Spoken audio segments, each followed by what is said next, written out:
आज हम जिस टॉपिक पे बात करेंगे वो मैक्रो इकोनॉमिक्स का एक बहुत ही इम्पोर्टेंट टॉपिक है, केनीजियन थ्योरी ऑफ इनकम और एम्प्लॉयमेंट। मतलब कीन्स का आय और रोजगार का सिद्धांत। इसके पहले जो प्रतिष्ठित सिद्धांत था आय और रोजगार का, उसके बारे में हम पहले अपने वीडियो में चर्चा कर चुके हैं। तो आज हम इस बारे में डिस्कस करेंगे कि प्रतिष्ठित अर्थशास्त्रियों ने जो आय और रोजगार का सिद्धांत दिया है उसमें ऐसी कौन सी खामियां थी जिनको मॉडिफाई करते हुए कीन्स ने अपना आय और रोजगार का सिद्धांत दिया है, कौन सी वो बातें थी जिनको कीन्स ने एक्सेप्ट नहीं किया है, वो कौन सी बातें हैं जिनको कीन्स ने अपने रोजगार के सिद्धांत में इम्पोर्टेंट माना है। तो जो कीन्स हैं इनका फुल नेम है जेएम कीन्स। कई बार होता है कि हमें बुक्स में हमेशा कीन्स या जेएम कीन्स ये देखने को मिलता है, पढ़ने को मिलता है, लेकिन हमें फुल फॉर्म नहीं पता होता है। तो जो कीन्स है जेएम कीन्स काफी जगह पे आप पढ़ते हैं, उनका फुल नेम है John मेनॉर्ड Keynes.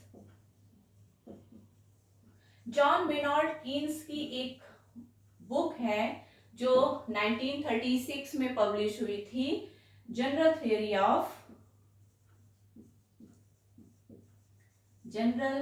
Of employment interest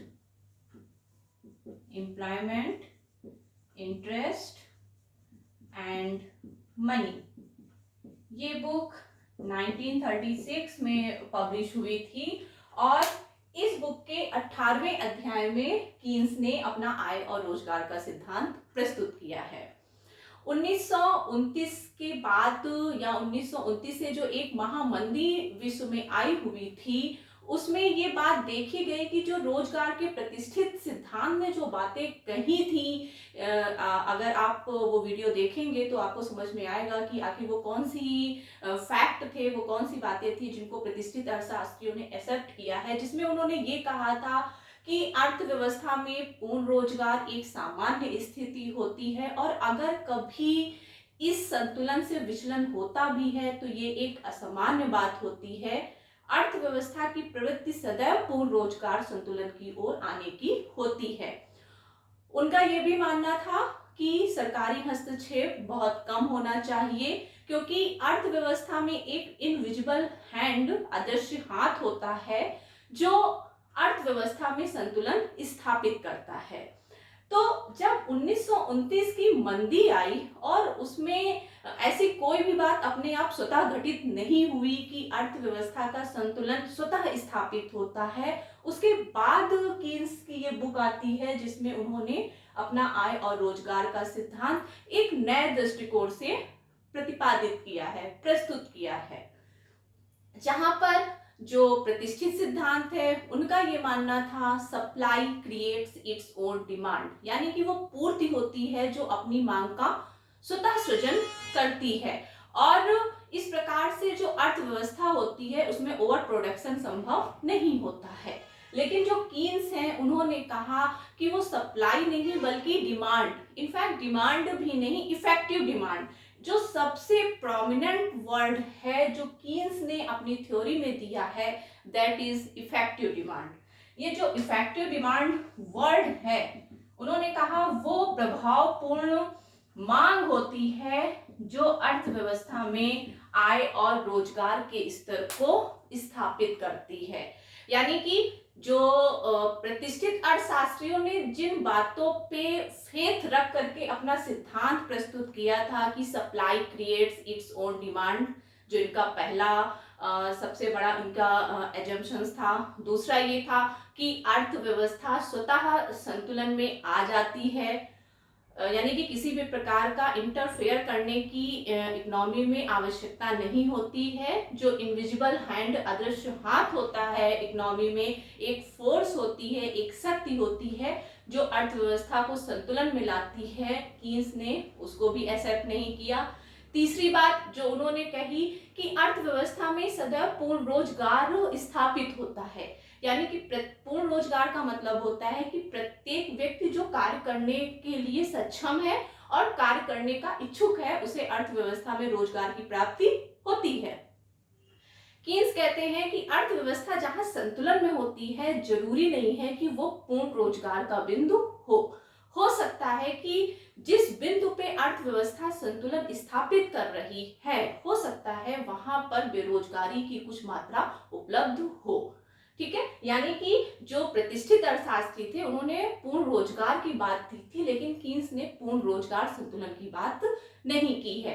तो कीन्स ने जो प्रतिष्ठित अर्थशास्त्रियों की मान्यताएं थी, जिनपे उनका पूरा सिद्धांत बेस था, उन्होंने उन्हीं मान्यताओं पे ही कुठाराघात किया और अपना आय और रोजगार का नया सिद्धांत प्रस्तुत किया। 1936 में general theory of employment, interest and money में इन्होंने अपना आय और रोजगार का सिद्धांत प्रस्तुत किया है। कीन्स का जो रोजगार सिद्धांत है, उसका जो निष्कर्ष निकल के आता है वो ये कहता है कि अर्थव्यवस्था में जो इफेक्टिव डिमांड का पॉइंट होता है, अभी हम आगे बहुत डिस्कस करेंगे, अभी हम एक्सप्लेन करेंगे कि इफेक्टिव डिमांड क्या होता है। जो प्रभावपूर्ण मांग होती है वो उत्पादन के स्तर को निर्धारित करती है, और जो उत्पादन का स्तर होता है वो रोजगार की मात्रा को निर्धारित करता है। जो रोजगार की मात्रा होती है वो कुल मांग को निर्धारित करती है, और जो कुल मांग होती है वो अर्थव्यवस्था में कुल व्यय के बराबर होती है।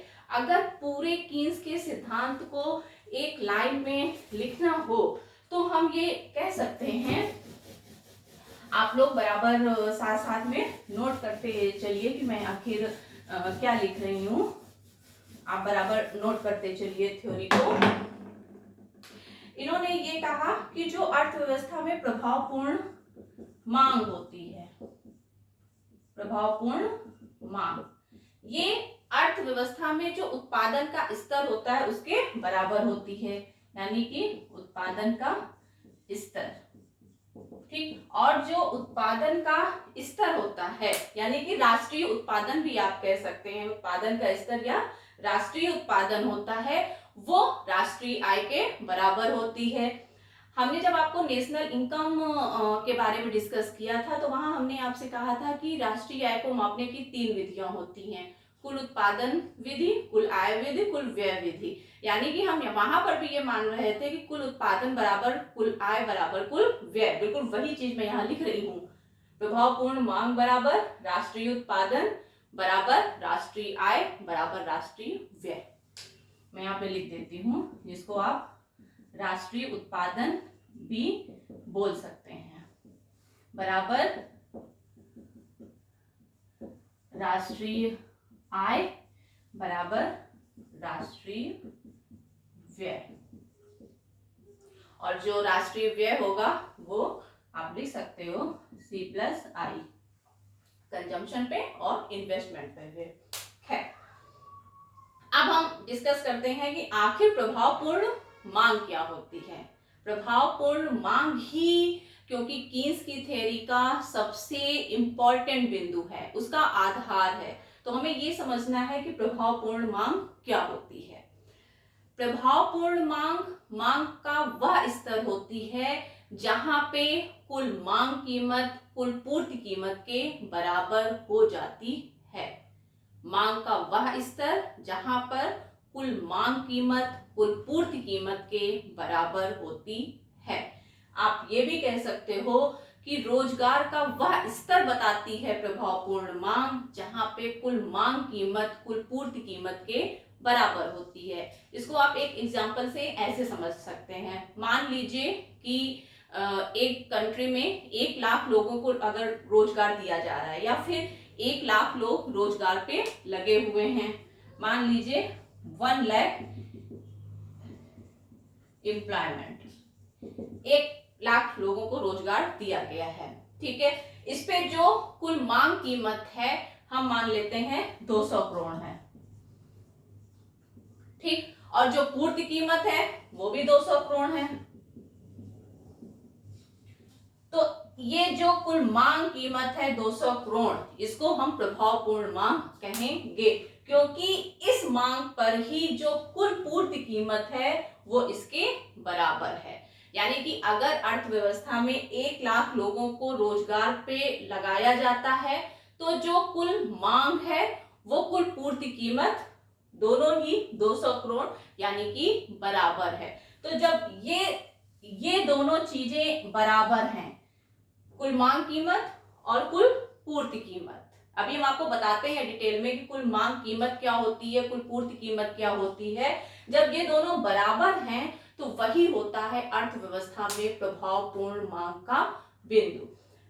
मांग तो हम लोग बहुत वर्ड यूज करते हैं और मांग तो हम समझते हैं कि क्या होता है, लेकिन जब वर्ड उसमें इफेक्टिव ऐड हो जाता है तो इफेक्टिव का मतलब वो होता है कि डिमांड इतनी इफेक्टिव होनी चाहिए कि वो अर्थव्यवस्था में रोजगार, उत्पादन, आय के स्तर को प्रभावित कर दे। केवल डिमांड अगर अर्थव्यवस्था में उत्पादन, रोजगार और कुल आय को प्रभावित नहीं कर रही है तो वो एक सिंपल डिमांड है, यानी कि उसके लिए आपूर्ति पहले से सुनिश्चित है। लेकिन प्रभावपूर्ण मांग वो होगी जो अर्थव्यवस्था के जो पूर्व साम्य स्तर है अगर उसको हम आगे की ओर बढ़ा देते हैं इफेक्टिव डिमांड से। जब इफेक्टिव डिमांड ज्यादा होगी तो अर्थव्यवस्था में रोजगार का स्तर बढ़ेगा, उत्पादन का स्तर बढ़ेगा, इस प्रकार आय बढ़ेगी यानी कि राष्ट्रीय आय बढ़ेगी। तो जो पूर्व साम्य स्तर है इकोनॉमी का वो आगे की ओर शिफ्ट होगा यानी कि वो बढ़ेगा। और अर्थव्यवस्था में उत्पादन, रोजगार, ये सारी बातें डिपेंड करती हैं कि आखिर डिमांड कितनी है, डिमांड क्या है। तो इफेक्टिव डिमांड, क्योंकि इसमें इफेक्टिव वर्ड लगा हुआ है, तो इफेक्टिव डिमांड वह डिमांड होती है जो अर्थव्यवस्था में उत्पादन, आय और रोजगार के स्तर को प्रभावित कर दे। प्रभावित कर दे का मतलब यह है कि उसमें पॉजिटिव चेंज लाए, जो पूर्व साम्य स्तर है उसको आगे की ओर शिफ्ट करे। ठीक है। और केन्स का ये मत है कि अगर अर्थव्यवस्था में रोजगार को बढ़ाना है तो वो केवल इफेक्टिव डिमांड ही हो सकती है जिसको बढ़ा करके रोजगार के स्तर को और आय के स्तर को प्रभावित किया जा सकता है। अब हम बात करते हैं कि जो प्रभावपूर्ण मांग है उसको निर्धारित किस प्रकार से किया जाता है। अभी हमने 2 वर्ड यूज किए, कुल मांग कीमत या जिसको हम कुल मांग फलन भी बोलते हैं, और दूसरा कुल पूर्ति कीमत। अब पहले हम इन दोनों को डिफाइन करेंगे। आप बिल्कुल इसी क्रम में अपने नोट्स बनाएंगे। ठीक है। प्रभावपूर्ण मांग, प्रभावपूर्ण मांग ये 2 बातों पे डिपेंड करती है, कुल मांग फलन या कुल मांग कीमत, एग्रीगेट डिमांड फंक्शन, जिसको शॉर्ट में बोलते हैं एडीएफ, एग्रीगेट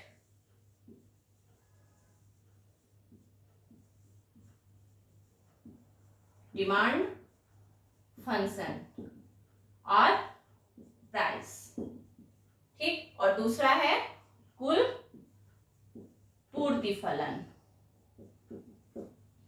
या कुल पूर्ति कीमत, एग्रीगेट सप्लाई फंक्शन, एएसएफ।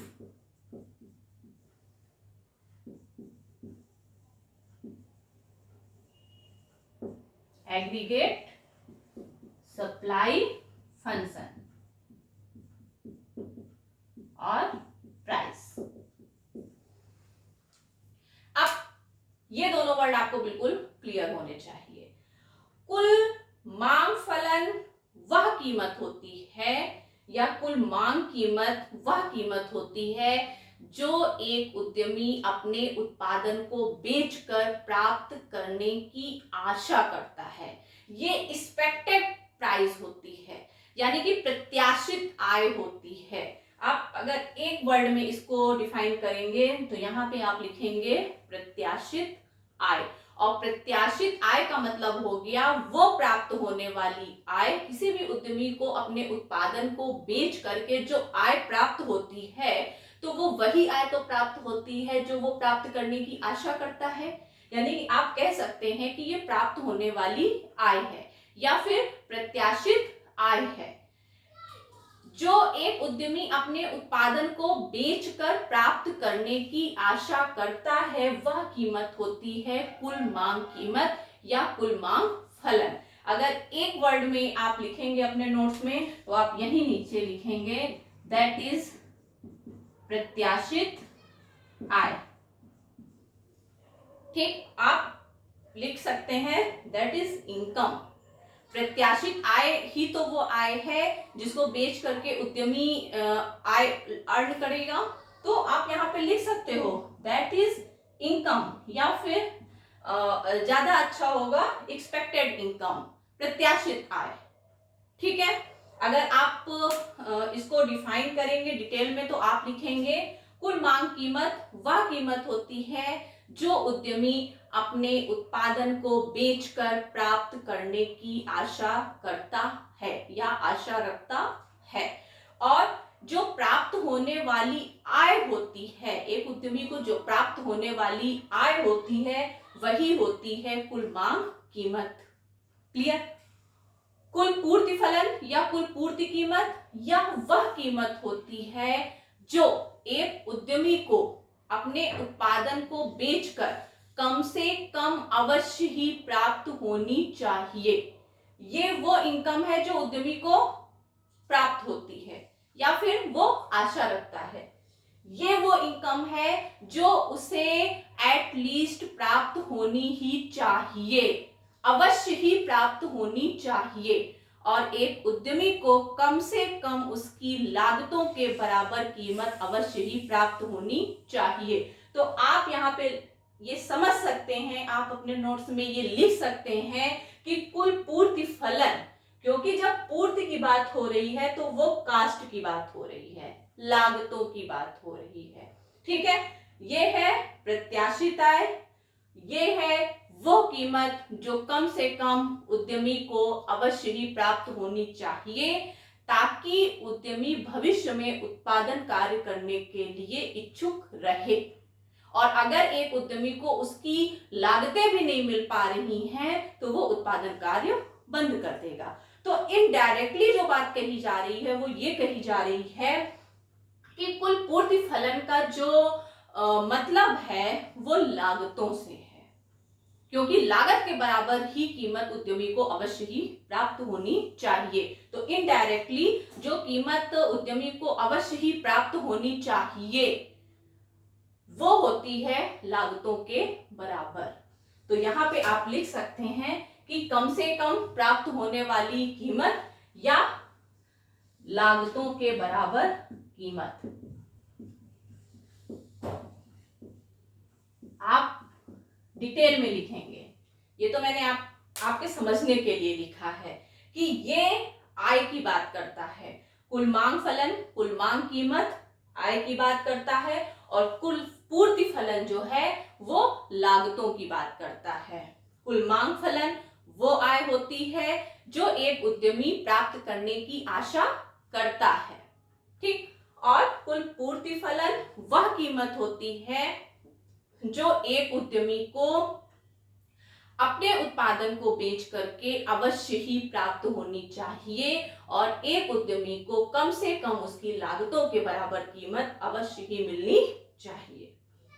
ठीक है, अब हम इसको और ज्यादा डिटेल में जाकर के समझ सकते हैं कि हम एक कुल मांग अनुसूची ड्रा करें और फिर उसका डायग्राम लाएं, एक कुल पूर्ति फलन यानी कि कुल पूर्ति अनुसूची ड्रा करें और उसका डायग्राम लाएं। ठीक है, जो कीन्स ने कहा था वो क्या कहा था कि जो प्रभावपूर्ण मांग का बिंदु है, और प्रभावपूर्ण मांग क्या थी, जहां पे कुल मांग फलन कुल पूर्ति फलन के बराबर हो जाए। तो जहां पे एडीएफ बराबर एएसएफ हो जाएगा वही इफेक्टिव डिमांड का बिंदु होगा। ठीक है, जो प्रभावपूर्ण मांग है that should be equal to ADF and ADF should be equal to ASF. तो अब हम आपको शॉर्ट में बताते हैं, अगर आप और डिटेल में इसको लिखना चाहें तो और आप इसमें क्या ऐड कर सकते हैं, तो आप ड्रा करिए। पहले हम बताते हैं आपको एक शेड्यूल, आफ्टर दैट उसी से हम आपको ड्रा करके बताएंगे डायग्राम, तो आपको बहुत अच्छे से डायग्राम समझ में आ जाएगा।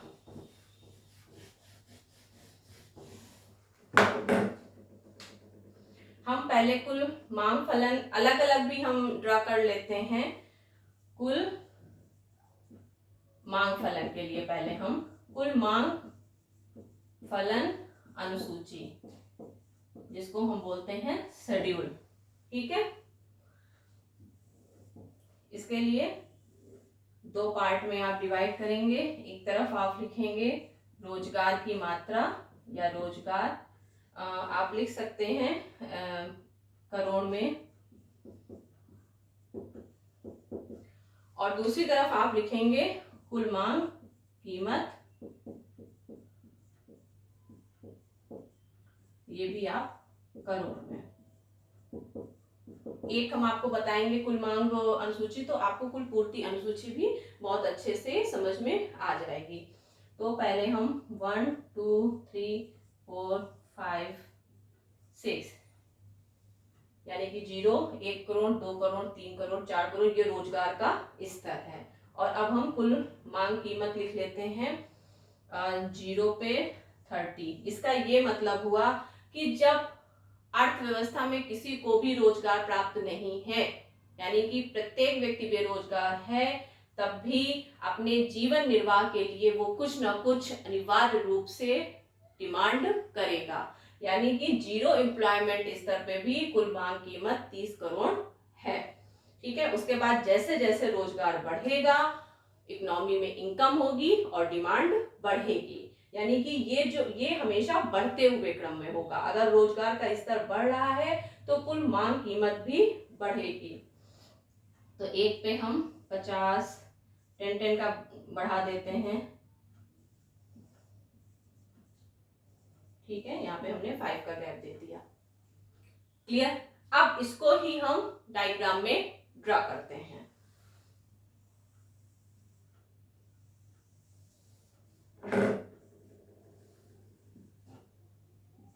यहाँ पे हम लिखेंगे रोजगार का स्तर या एम्प्लॉयमेंट, ठीक है। आप यहाँ पे लिख सकते हो एम्प्लॉयमेंट, और वाई अक्ष पे आप लिखेंगे कुल मांग कीमत,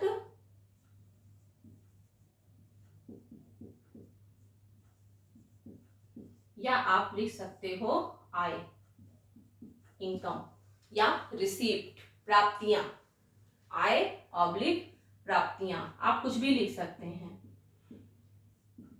ठीक। अब क्योंकि हम इसी शेड्यूल को ड्रा कर रहे हैं तो हम बिल्कुल एज इट इज इसी को ड्रा करके आपको दिखाते हैं। तो 0, फिर 1 2 3 4 5 6, हाँ। उसके बाद यहाँ पे 10 का गैप है, तो हम यहाँ पे 10 का गैप दे करके लिख लेते हैं 10 20 30 40 50 60 70 80 90 एंड 100। अब देखिए आप 0 पे 30 कैसे ड्रा करेंगे। 0 आपका यहाँ पे है, 30 आपका यहाँ पे है, यानी पहला बिंदु आपका ये होगा। दूसरा 50 पे जाएगा, यानी कि पहले पे आप आएंगे तो 50, फिर दूसरे पे 60, फिर तीसरे पे 70, तीसरे के ऊपर आइए और 70 के सामने बिंदु रखिए। फिर चौथे पे 80, चौथे के ऊपर आइए, 80 पे बिंदु रखिए। फिर पांचवें पे 90, पांचवें के ऊपर लाइए और 90 के सामने बिंदु रखिए। फिर 6 95 समथिंग यहीं पे, और इन सारे बिंदुओं को आप मिला दीजिए। ये जो है ये आपका एडीएफ है, ये जो कर्व निकल के आया दैट इज एडीएफ, ठीक है। अब ये तो आपका कुल मांग अनुसूची और कुल मांग फलन का डायग्राम हो गया। अब हम बात कर लेते हैं कुल पूर्ति फलन की। तो आप इसको ड्रा कर लीजिए कॉपी में, आफ्टर दैट आप आगे लिख लीजिए। मैं इसी में संशोधन कर देती हूँ। कुल पूर्ति फलन अनुसूची, ठीक है। और रोजगार के स्तर तो यही रहेंगे, लेकिन जो कुल पूर्ति फलन है, जो कीमत है, वो हम यहाँ पे चेंज करेंगे।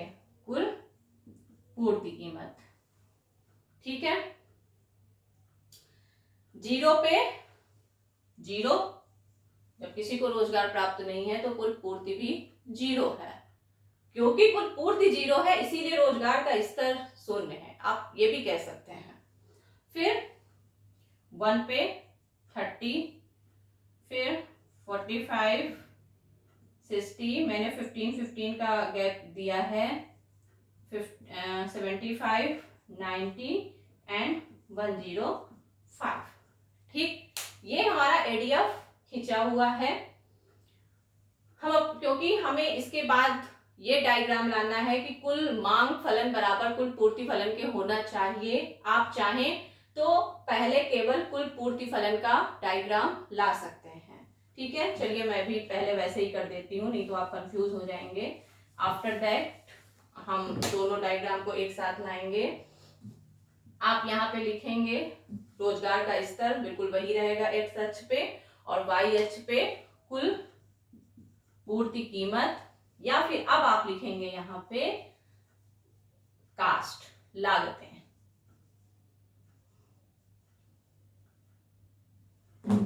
ये हमारा 30 था, कुल पूर्ति कीमत ऑब्लिक लागत।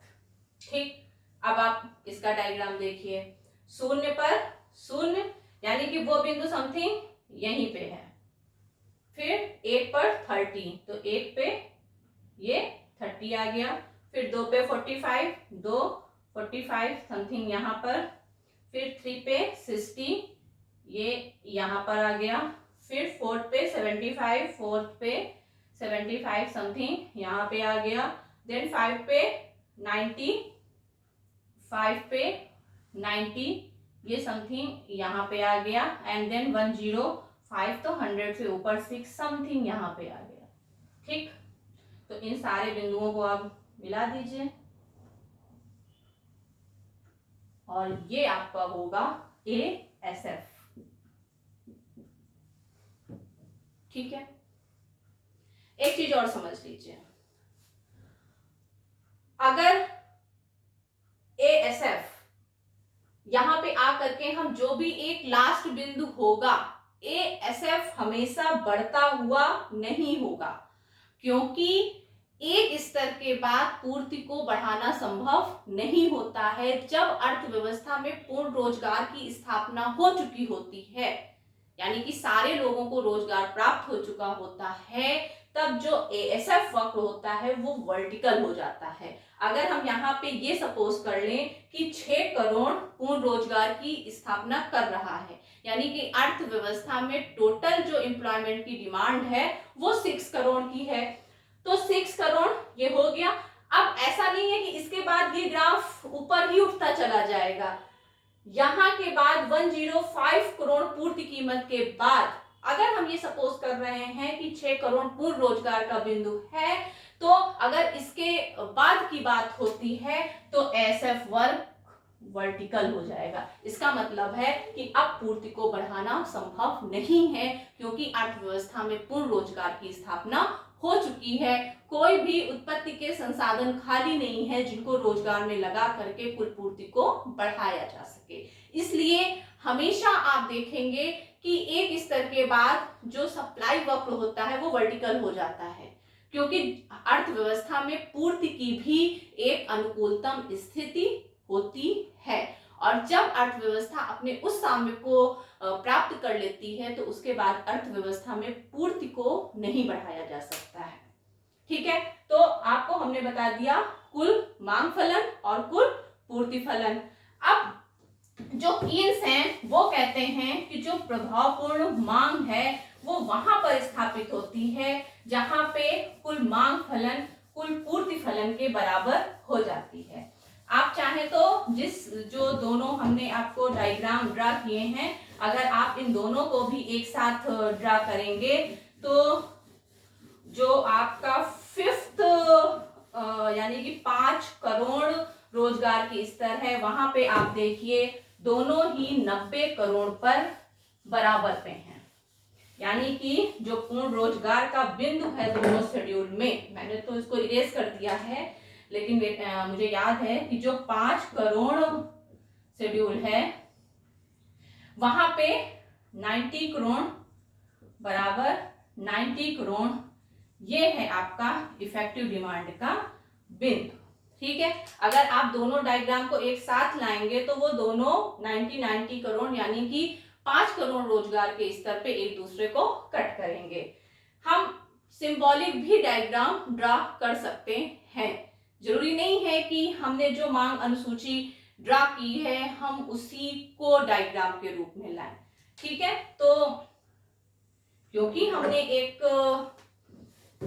सिंबॉलिक हम ड्रा कर सकते हैं, लेकिन ठीक है मैं वही ड्रा कर देती हूँ ताकि आपको किसी प्रकार का कोई कंफ्यूजन ना हो। मैं बिल्कुल वैसे ही ड्रा कर रही हूँ। यहाँ पे हम दिखाएंगे एम्प्लॉयमेंट को एज इट इज, हमने पहले भी दिखाया है। और यहाँ पे अब हम लिख सकते हैं कास्ट एंड रिसीव्ड, या फिर आप जो पहले लिखे हुए हैं आप वो भी लिख सकते हैं। ठीक है, अब हम थोड़ा सा सिंबॉलिक ही चल लेते हैं। चलिए, अच्छा मैं वैसे ही करती हूँ। 3, 4, 5, 6, 10, 20, 30, 40, 50, 60, 70, 80, 90, 100। पहले हम कुल मांग अनुसूची ड्रा करते हैं। शून्य पे जो थी 30 यानी कि ये बिंदु, उसके बाद 1 पे 50, 2 पे 60, फिर 3 पे 70, 4 पे 80, फिर 5 पे 90 और 6 पे 95 यानी कि ये।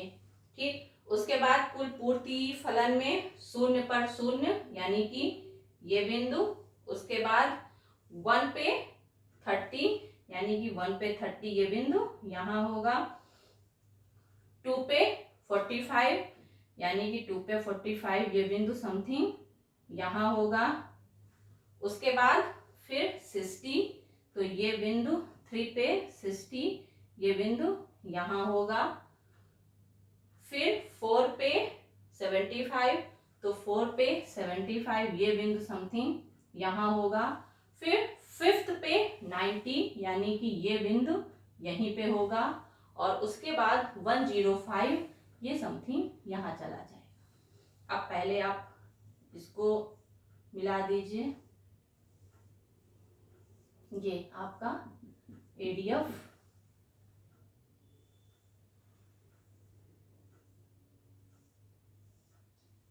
ये आपका एएसएफ। ई बिंदु 5 करोड़ रोजगार पे यहाँ पर ई बिंदु पर एएसएफ बराबर एडीएफ है, और यही है आपका इफेक्टिव डिमांड का बिंदु। ठीक, यानी कि जब अर्थव्यवस्था में रोजगार की मात्रा 5 करोड़ है तब कुल मांग कीमत कुल पूर्ति कीमत के बराबर है। ठीक है, ये तो एक सिंपल सौम्य की बात हो गई। एक बात यहाँ पे और भी आप समझ लीजिए, हम ये मान के चल रहे हैं कि जो ये 5 करोड़ है ये पूर्ण रोजगार का बिंदु नहीं है। जो 6 करोड़ है वो हम मानते हैं कि ये फुल एम्प्लॉयमेंट का बिंदु है, क्योंकि फुल एम्प्लॉयमेंट हम ये सपोज करते हैं, ये मानते हैं कि फुल एम्प्लॉयमेंट 6 करोड़ है। तो जब फुल एम्प्लॉयमेंट 6 करोड़ है लेकिन साम्य तो हमारा 5 करोड़ के बिंदु पे स्थापित हो रहा है, तो इसका मतलब है 5 से 6 1 करोड़ ये अर्थव्यवस्था में बेरोजगारी है। ठीक है, अगर आपके बिल्कुल शेड्यूल को नहीं डायग्राम में लाते हैं तो यहाँ पे आप कुछ भी सिंबॉलिक लिखेंगे। मान लीजिए आप यहाँ लिखते हैं NF और यहाँ पे लिखते हैं N।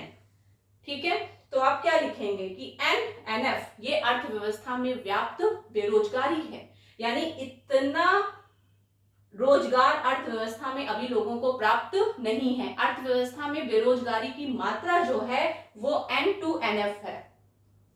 क्योंकि हमने शेड्यूल को डायग्राम में लाए हैं, हमने 5 करोड़ और 6 करोड़ एज्यूम कर रखा है, तो हम कह सकते हैं कि 1 करोड़ लोग अर्थव्यवस्था में बेरोजगार हैं। जो साम्य अर्थव्यवस्था में स्थापित हो रहा है वो पूर्ण रोजगार के बिंदु पे स्थापित नहीं हो रहा है। प्रतिष्ठित अर्थशास्त्रियों ने क्या कहा था कि जो साम्य स्थापित होगा वहां पे पूर्ण रोजगार की स्थापना होगी, जबकि कीन्स कहते हैं कि ये आवश्यक नहीं है कि जहां पर अर्थव्यवस्था में पूर्ण साम्य स्थापित हो रहा है, जहां पे अर्थव्यवस्था में संतुलन स्थापित हो रहा है, वो पूर्ण रोजगार का बिंदु हो। अर्थव्यवस्था में जिस बिंदु पे साम्य स्थापित हो रहा है कीन्स की थ्योरी के अकॉर्डिंग टू, उसको कीन्स ने अल्प रोजगार बिंदु कहा है। यानी कि जो 5 करोड़ का बिंदु है वो अल्प रोजगार बिंदु है। क्लियर? यहीं पे एक चीज आप इसी डायग्राम में और भी समझ लीजिए। अगर अर्थव्यवस्था में पूर्ण रोजगार की स्थापना करनी है तो उसके लिए सिर्फ एक ही मेथड है, एक ही तरीका है जिससे अर्थव्यवस्था में पूर्ण रोजगार की स्थापना की जा सकती है। जो एडीएफ वक्र है आपका वो पूरा का पूरा ऊपर की ओर शिफ्ट हो जाए। यानी कि जो एडीएफ वक्र है, अगर इसको हम मान लीजिए कि एक दूसरी हम एडीएफ वक्र खींचते हैं जो इसको यहां पे कट कर दे, इस बिंदु पे, ये हम कह रहे हैं that is even point. Even बिंदु पे, क्योंकि जो एएसएफ बराबर एडीएफ है और 6 करोड़ जिसको हमने पूर्ण रोजगार का बिंदु मान रखा है, तो पूर्ण रोजगार की प्राप्ति के लिए केवल और केवल एडीएफ वक्र को ही हम ऊपर की ओर शिफ्ट कर सकते हैं। यानी कि अर्थव्यवस्था में वो सिर्फ और सिर्फ मांग फलन होती है, मांग कीमत होती है, इफेक्टिव डिमांड होती है, जिसको अर्थव्यवस्था में बढ़ा करके और पूर्ण रोजगार की स्थापना की जा सकती है। इसके बाद पूर्ण रोजगार बिंदु के बाद, यानी कि इस बिंदु के बाद अगर 6 करोड़ पे ये 105 है हमारा, तो इसके बाद जो एएसएफ वक्र होगा ये कैसा हो जाएगा? वर्टिकल चला जाएगा। ठीक है, ये हमारा एएसएफ हो जाएगा, ठीक, और ये हमारा एडीएफ यानी कि बढ़ा हुआ कुल मांग फलन हो जाएगा। ठीक है, जब आप नोट्स में बनाएंगे तो पहले आप डायग्राम बनाएंगे जहां आप एडीएफ बराबर एएसएफ दिखाएंगे। इसके बाद आप लिखेंगे कंडीशन कि क्योंकि हमने ये मान रखा है कि 6 करोड़ पूर्ण रोजगार का बिंदु है, तो पूर्ण रोजगार के बिंदु के लिए ये आवश्यक है कि जो कुल मांग फलन है वो वक्र ऊपर की ओर शिफ्ट हो जाए। आप दूसरा डायग्राम ड्रा करेंगे, हमने तो उसी डायग्राम में कर दिया, आप दूसरा डायग्राम ड्रा करेंगे जहां पे आप एक ऊपर से एडीएफ खींचेंगे और उसको आप एएसएफ से कट कराएंगे इवन पे। इस बिंदु के बाद अब जो कुल पूर्ति फलन होगा वो वर्टिकल हो जाएगा। क्यों? क्योंकि 6 करोड़ पर पूर्ण रोजगार की स्थापना हो चुकी है। अब इस बिंदु के बाद एएसएफ यानी कि कुल पूर्ति फलन को बढ़ाना संभव नहीं है। ठीक है, तो जो कीन्स का आय और रोजगार का सिद्धांत है वो सिंपली ये कहता है कि वो अर्थव्यवस्था में प्रभावपूर्ण मांग होती है जो आय और रोजगार के स्तर को निर्धारित करती है। एक शेड्यूल है जिसके माध्यम से कीन्स की पूरी थ्योरी को हम समराइज करते हैं। अगर मैं आपको वो नहीं बताती हूं तो कहीं ना कहीं कीन्स का जो सिद्धांत है वो अधूरा रह जाएगा। आप अपने नोट्स में लास्ट में जरूर लिखेंगे कीन्स का सिद्धांत एक नजर में, आप ये हेडिंग डालेंगे या संक्षिप्त में, और जो मैं ये शेड्यूल बता रही हूं इसको आप ड्रा करेंगे। उसके बाद आप जो कीन्स की थ्योरी है इसकी क्रिटिकल अप्राइजल लिखेंगे और तब आपकी कीन्स की थ्योरी कंप्लीट हो जाएगी। हमने आपको बहुत डिटेल में बताया है कीन्स का आय और रोजगार का सिद्धांत।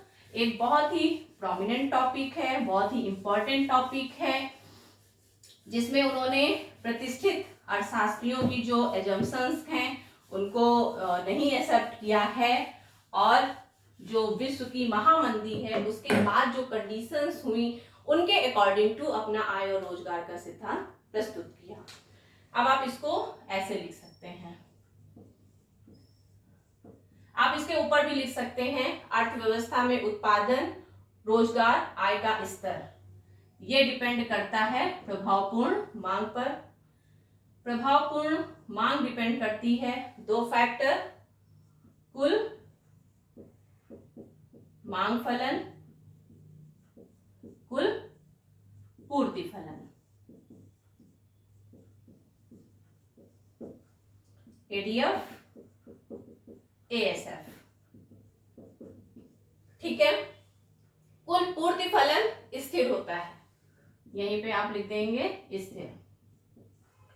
कुल मांग फलन जो है वो दो बातों पे डिपेंड करती है, यानी कुल मांग फलन में दो बातों को एक्सेप्ट किया जाता है। मांग या तो उपभोग के लिए होगी या तो फिर विनियोग के लिए होगी। इसको आपने दो भागों में डिवाइड किया, उपभोग के लिए मांग, आप डिटेल लिख सकते हैं, मैं शॉर्ट में लिख रही हूं, और विनियोग। ठीक, जो उपभोग के लिए मांग होती है वो भी दो बातों पे डिपेंड करती है कि इनकम कितनी है और उपभोग की प्रवृत्ति क्या है। तो उपभोग दो बातों पे डिपेंड, आय का आकार और उपभोग प्रवृत्ति। जो उपभोग प्रवृत्ति होती है वो भी दो प्रकार की होती है, औसत उपभोग प्रवृत्ति और सीमांत उपभोग प्रवृत्ति।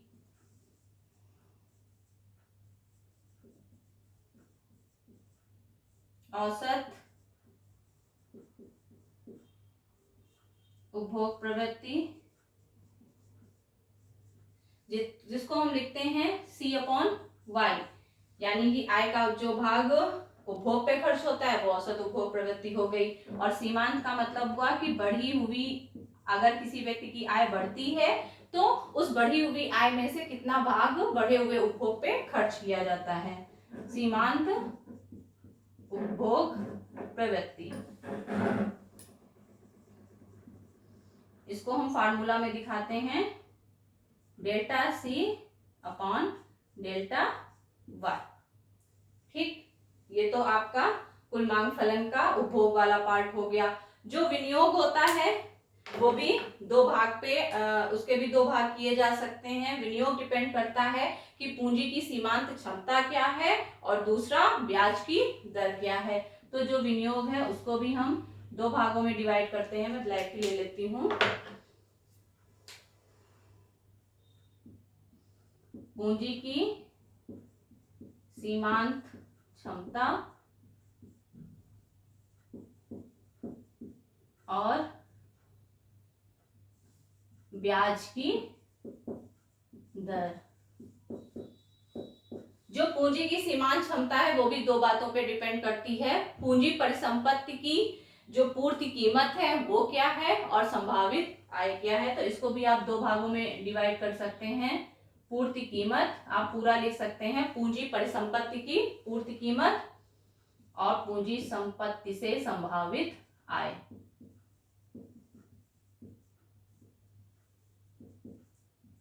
ठीक, ब्याज की दर दो बातों पे डिपेंड करती है, मुद्रा की मांग और मुद्रा की पूर्ति।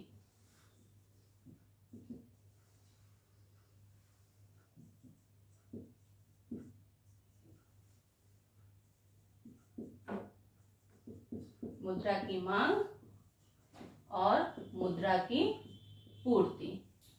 जो मुद्रा की मांग होती है वो भी तीन उद्देश्यों से की जाती है। पहला लेन देन उद्देश्य, लेन देन, दूसरा सुरक्षा और तीसरा सट्टा उद्देश्य। जो सट्टा उद्देश्य है ये भी कीन्स की अपनी टर्मिनोलॉजी है। अब इसको एक बार समझ लीजिए। आप इसके ऊपर लिख सकते हैं अर्थव्यवस्था में रोजगार, उत्पादन और आय का स्तर। ये डिपेंड करता है प्रभावपूर्ण मांग पे। प्रभावपूर्ण मांग डिपेंड करती है एडीएफ और एएसएफ पे, क्योंकि जो कुल पूर्ति होती है वो अल्पकाल में स्थिर होती है। कुल मांग जो होती है वो दो वस्तुओं के लिए हो सकती है, या तो उपभोग के लिए या फिर विनियोग के लिए। उपभोग के लिए जो मांग होती है वो भी दो बातों पे डिपेंड करती है, आय का आकार क्या है और उपभोग प्रवृत्ति क्या है। उपभोग प्रवृत्ति भी दो प्रकार की होती है, औसत उपभोग प्रवृत्ति, सीमांत उपभोग प्रवृत्ति। विनियोग दो बातों पे डिपेंड करता है। पूंजी की सीमांत क्षमता क्या है, यानी कि marginal efficiency of capital MEC क्या है, और ब्याज की दर कितनी है।